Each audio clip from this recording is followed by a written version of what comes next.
What's up everyone, Terraquake here, and welcome on back to our Pokemon Omega Ruby walkthrough. Not sure why I'm starting in the party right here, but yeah, in the last episode we easily handled the 6th gym back up there in Fortree City, meaning we can now progress through Route 120, and we're actually going to try to do a bit of Route 121 today.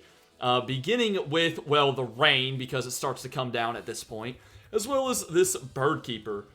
Yeah, it is going to be raining on a couple of routes down here, so remember, fire type moves get weakened, but water type moves get boosted. Hope you guys are all having a good Friday. What is this, like May 16th, I think is when this video goes up. Something like that. And yeah, we still have Turbo up front. I mean, dude just went on a slaughterfest in the last gym, and he's going to do the same in this fight right here. Now, something I want to go ahead and mention off the bat is you may or may not know that in that water below us on that bridge, you probably saw the little cave there a second ago, but that is actually the Scorched Slab. Kind of a niche area. If you remember in the original games, it was just a little small cave that I think took you to like TM11 Sunny Day or something like that. By the way, here's a Xatu, which is kind of neat. However, in the remakes, it actually has 4 floors, and many of the floors are dark, meaning you need flash. Well, you don't need it, but, you know, it'd be nice to have. And at the bottom, you can actually find Heatran. However, you can't do that now. You can explore a little bit of it now, but not all of it. Yeah, Heatran is going to be down there, so... Okay, can I please just stop getting, like, screwed over against this Xatu? Been hitting myself, getting flinched. Let's see if it happens again. Yep, there it is again. Golly, man. But yeah, I was debating if I should try to check it out right now, but I decided against it because we can't even explore all of it. I don't have anyone with Flash either. So I was like, you know what? Eventually, probably during the post-game or something, we're just going to leave that place as its own. And I'm kind of taking a risk right here. I don't know if Xatu's about to kill us, but let's see. We're still confused. Oh, come on. That is just, nah, see, now look what you've done. I'm stubborn, I'm going to pop a Hyper Potion, I've got 20 of them anyways, and I'm still getting the kill with Magcargo here. He's going to get to level 40. But yeah, as I said, that will be a future episode when we fully check out the Scorched Slab and catch Heatran. But again, you can go in there, and you can also get the TM for Sunny Day already if you want, but that's not really a move I need right now, and probably won't ever use. To be fair, though, it would be nice on this route, especially with Magcargo out here, because you could take away the rain. But yeah, down goes that Xatu, and look at that. Who thought Magcargo would be the first mon to level 40? So yeah, down goes Bird Keeper Colin, and I think it's time to get Magcargo out of the spotlight. He's had it for the past, like, video. Let's go ahead and throw Hopper to the front and continue moving on along. Yeah, as I said, we're going to get through Route 120, and then a little bit of 121 as well. This time in the game is sort of, you know, just a route gauntlet. You got this route, then Route 121. Then you can go straight to Lily Cove City, or you can head south to, like, 122 and 123 and Mount Pyre. So, a lot of battling going on. I'm sure you'll gain a lot of experience. And, yeah, I just feel like, you know, I know I've been over-leveled, but to be fair, I don't think I've had the EXP share turned on since, like, what? Since we caught Spoink, maybe? So, you know, it's not like I have the EXP share on for these past couple of episodes. So just imagine, my team probably could be like low 40s at this point, if I had to guess. But anyways, as you might know, I'm back home for the summer. But there's just one complaint I have about being back home.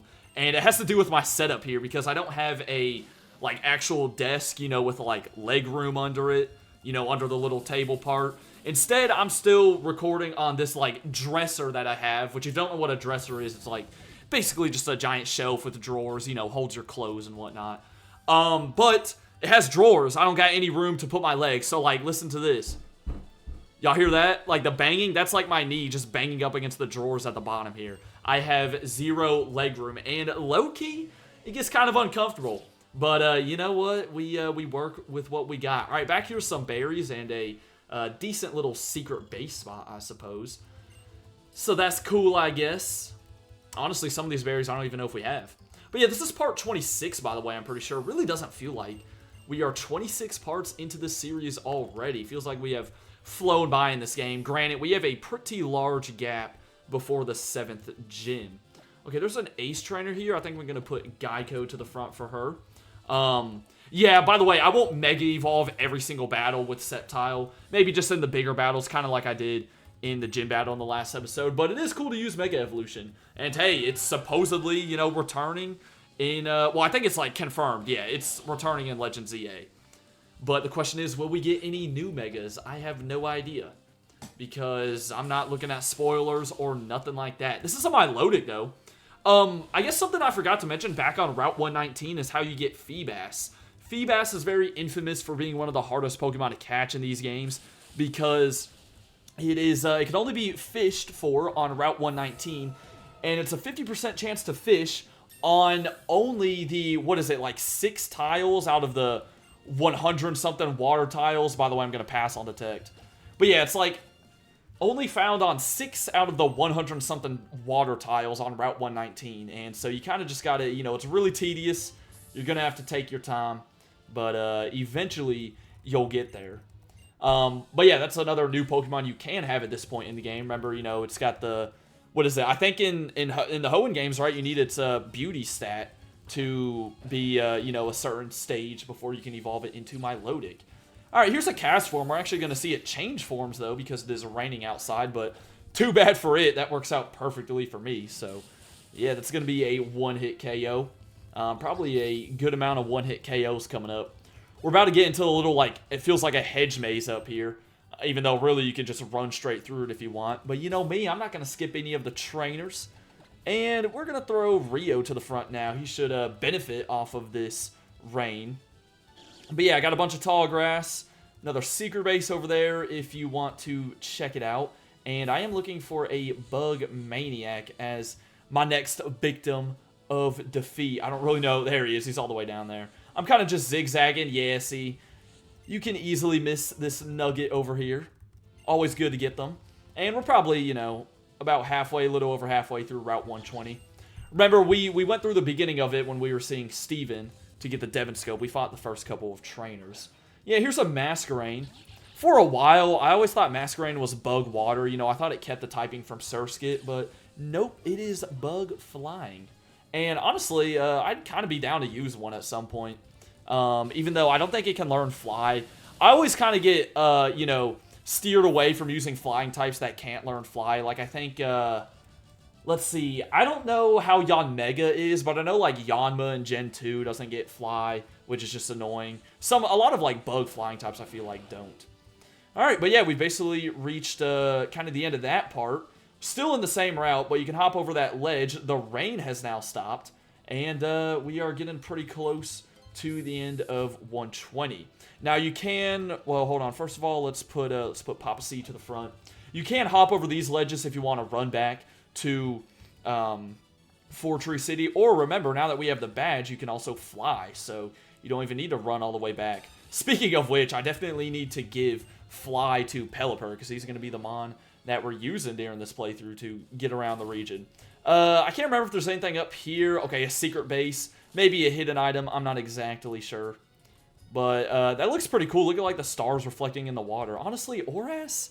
Is it like crazy to say that Oras was maybe ahead of its time? Because I kind of feel like it was. Alright, over here to the left. I think this lady will give you a random berry per day. As long as you say yes. Yeah, there's a Wikipedia berry. Yo, you better make sure you don't use Wikipedia to cite your sources. Because, like, teachers don't like that. At least in my schools. Yeah, does anyone else's school teachers, like, just, whenever they ask you to cite sources, they always say, don't get it off Wikipedia. Which, like, okay, you know, is fair in some regard. Because can't, like, people go in and edit Wikipedia. But it is kind of annoying. Because, like, Wikipedia is always the first thing to come up when you search something up. Alright, more berries over here. And then I think there's going to be a trainer up here. Up these stairs. This is a totally optional area, though. Speaking of up here, I think this is going to be the location of one of the Reggie Caverns, too.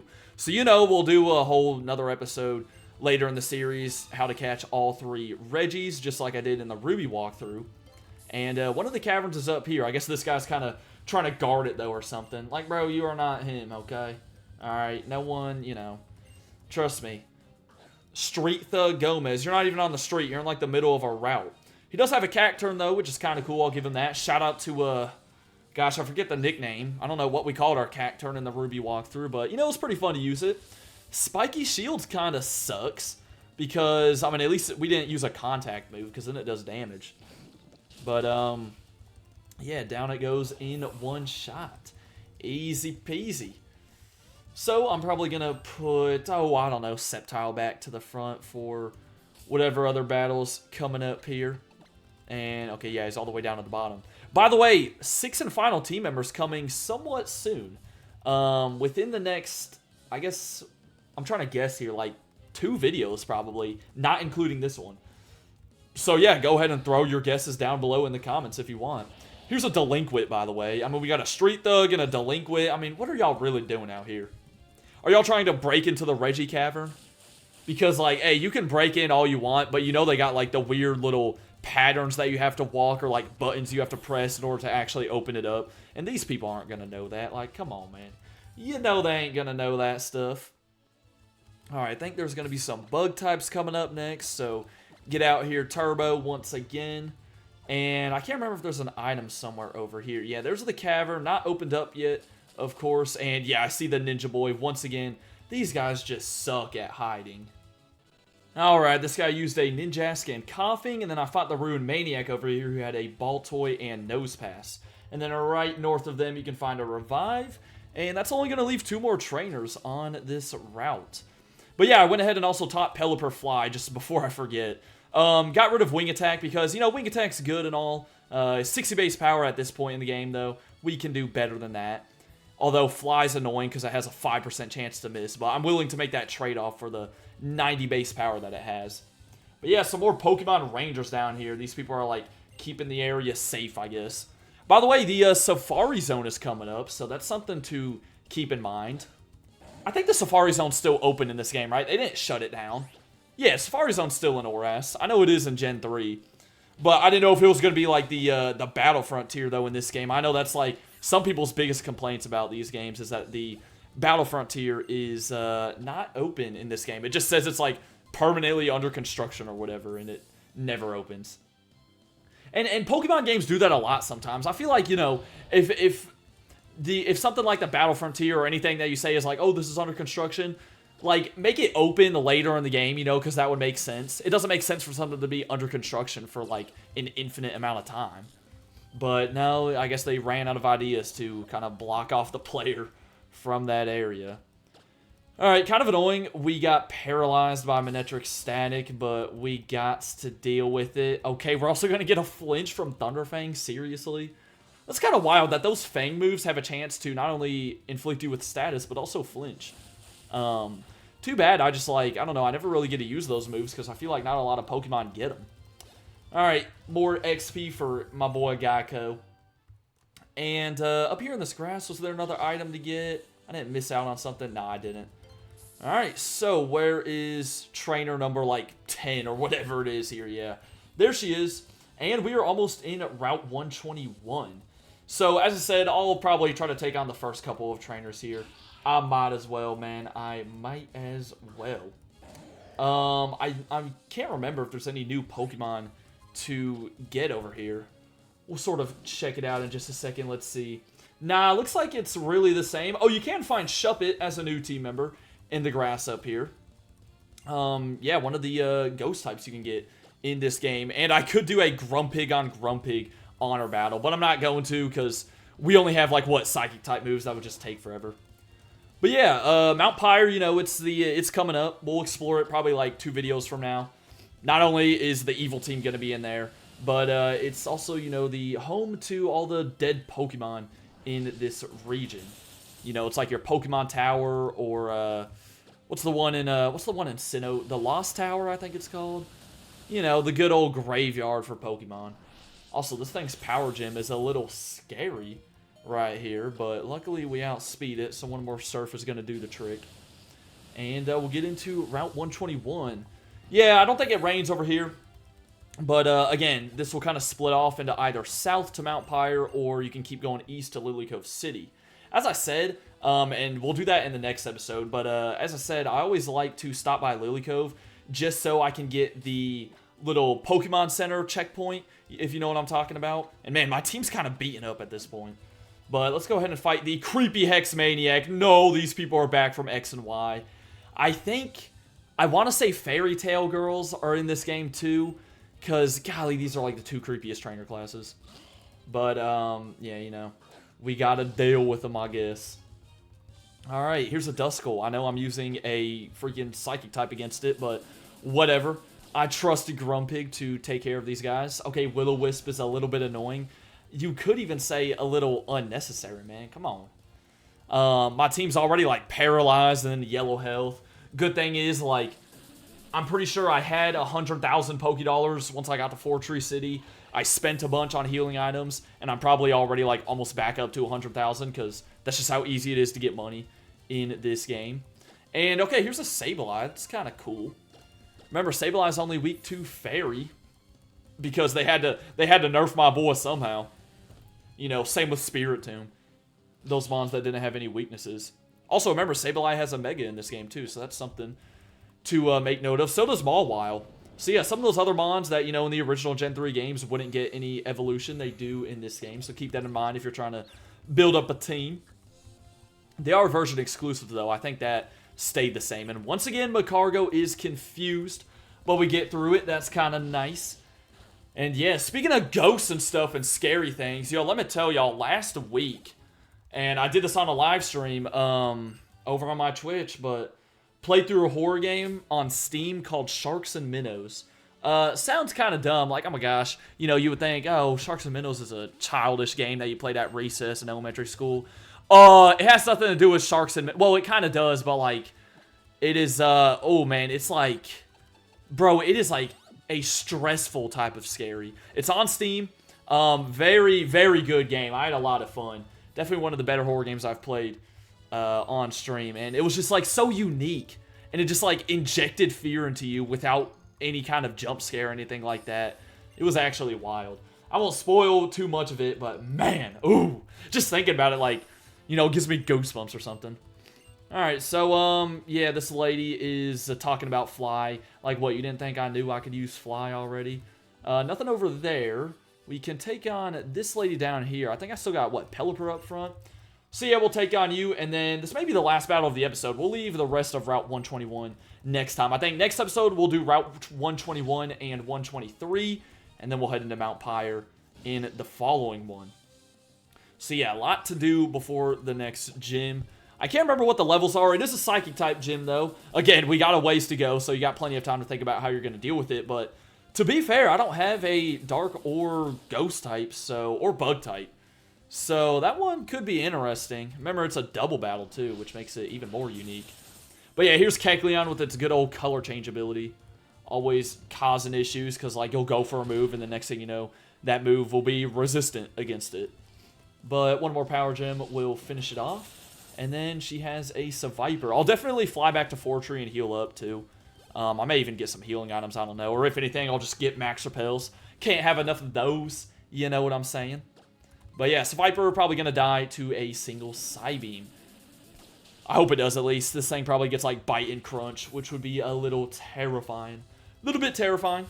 But level 40 for Hopper, my dude. Yeah, it's kind of funny that, like, Sceptile was, like, kind of not behind in levels, but, you know, wasn't like the first one to reach 40. I guess that's because we had the flying type gym. But anyways, right up here, you're going to get a quick cutscene with either Team Magma or Team Aqua. And hey guys, thanks for telling us exactly where you're going. I mean, always count on the evil Pokemon team to do that. A couple trees we can cut down around here. I think this one will take us to an item. I hope it's not just another secret base, bro. Watch it be, though. Okay, well, there is one, but there is also a zinc back here. But yeah, I mean, when is an evil team not explaining exactly where they're going to go? Down here is going to lead you to Mount Pyre, so keep that in mind. And then right up here is going to be the building to the Safari Zone. We'll go ahead and walk inside here. We might as well. I'm not going to actually do the Safari Zone in this game. It's not like Kanto. It's not mandatory. Maybe I could leave it as like a post-game, you know, type of video, but there's the TM for Dream Eater. Not too bad. Just remember the opponent's got to be asleep. But, yeah, there's, like, items you can get back here. It's not, I don't think it's too huge or anything. And, oh my gosh, look, there are Fairy Tale Girls in this game. Oh, nah. Get me out of here right now. I don't trust it. I don't trust it. But, yeah, we'll go ahead and stop right here. Next time, we're finishing up Route 121, and we'll check out the optional 123 as well. For now, though, hope y'all enjoyed. Have a great weekend. And until then, deuces.